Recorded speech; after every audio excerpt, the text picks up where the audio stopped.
You ever had one of those days when Blackbeard boards your ship, shoots you, leaves you for dead, and you wake up penniless and alone on some uninhabited island, having only survived due to mysterious dark magic? Who hasn't, am I right? Windrose, a piratical survival crafter that just launched into early access, uses that truly universal experience as a starting point for some in-depth exploration and swashbuckling during a mythical reimagining of the golden age of piracy. And there's enough depth and polish here already to match a lot of full games, even with an unfinished story and some rough edges. Come all you bold young thoughtless men, aboard and take by me, and never leave your happy homes to sail the raging sea. Windrose takes after Valheim in a handful of ways, including the fact that you don't actually need to eat or sleep in order to survive. Rather, food provides stat buffs, without which you can easily get one-shot by any wandering wild pig. So it's important, but you're not going to starve to death because you went AFK for a little while. The building system is pretty flexible. My earliest shelters looked very Robinson Crusoe chic, but I eventually unlocked the parts needed to get a nice Caribbean hacienda going. Decorations even extend the duration of your rested buff, giving you a mechanical reward for taking the time to spruce things up a little.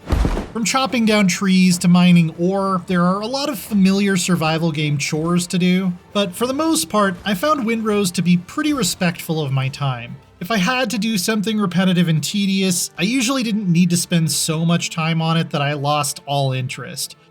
You start out in a lush coastal jungle where the biggest threats are wild boars, and your main goal is to get your first ship built so you can get back out on the tides. Moving into the mid-level highlands, human enemies with sabers and guns, as well as predators like wolves, become more common. And points of interest that can feature mini-dungeons with clever and challenging puzzles.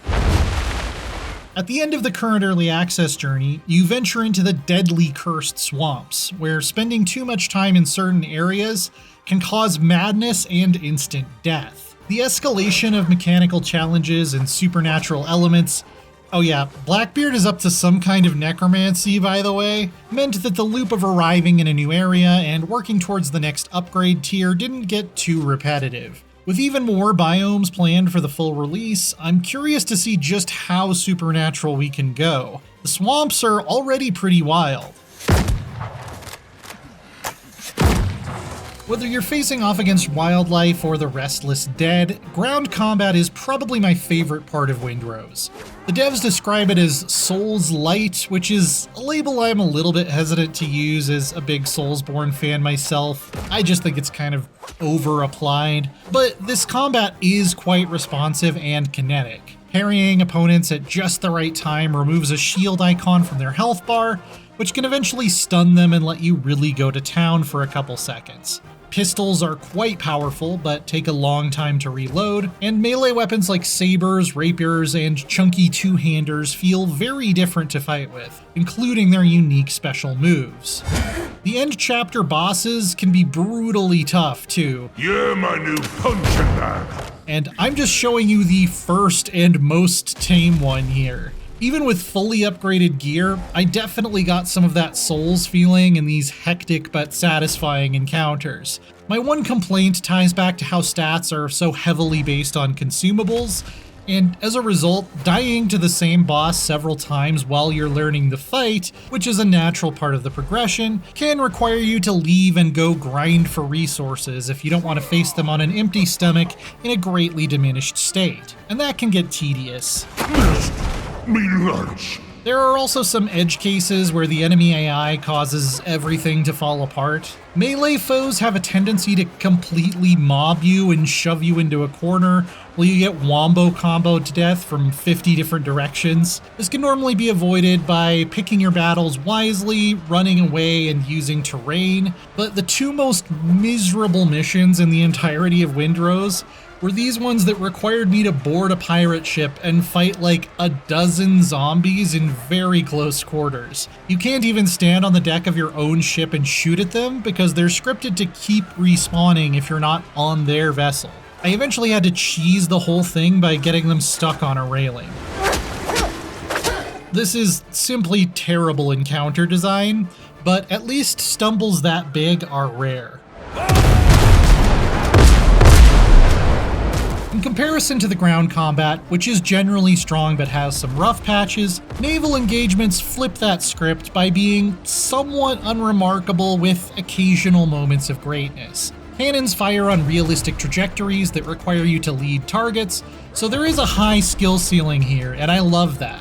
But overall, it feels kind of arcadey. There's no mechanic for wind direction, for instance, which I thought was especially odd, and you never have to replenish the ship's ammunition or hire more crewmates either. Co-op partners are better off on their own ships, since there's not much they can do on yours that you couldn't do solo, which isn't my preference.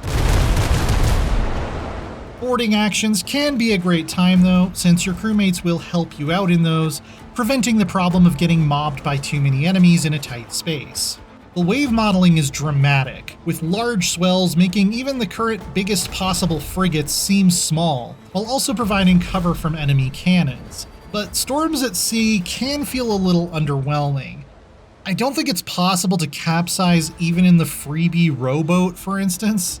I do like the stylized realism of Windrose's world all in all, but it can seem a bit gloomy and Baltic out on the open water a lot of the time, with almost constant clouds and navy blue seas for a game set in the sparkling, sun-drenched Caribbean. I really enjoyed the music and sound design though. And yes, there are plenty of sea shanties to enjoy on long voyages across the gigantic map, recorded by a full chorus. Oh, you rock so many whalers and many drunken sailors, but you'll never cruise round Liverpool no more. Both familiar favorites and more obscure tunes. The sound of waves against the hull or seabirds circling sell the world in a very rich way. I'll just never get tired of cruising the Spanish Main, while some crusty old sea dog from Liverpool belts out a melodramatic lament with the lads to a prostitute he's convinced he fell in love with before she was cruelly taken from him. That's what the good life is all about, you know? In your defense he may hurl the thunderbolts of war. As far as character progression, Windrose feels a bit stingy at the moment. That's especially true of talent points, as I didn't feel like I got that many to play with. You don't even get one every level, which is a shame because they unlock neat playstyle enhancements like faster reloads, or more health recovery from quickly landing counterattacks a la Bloodborne. But I'm also unsure how much bigger Windrose is supposed to get. Experience points exclusively come from completing quests, and there are only so many of those, which means the current level cap is somewhere around 15. Maybe with the full release, it won't seem so restrictive. With its snappy ground combat and excellent sound design, Windrose has made a strong first impression on me at its early access release. Particularly when it comes to polish, this feels more like a finished game than a beta, and while the story and progression cut off a bit abruptly, there's still more than 80 hours of stuff to do if you want to see everything that's currently available. Some mission types need rethinking.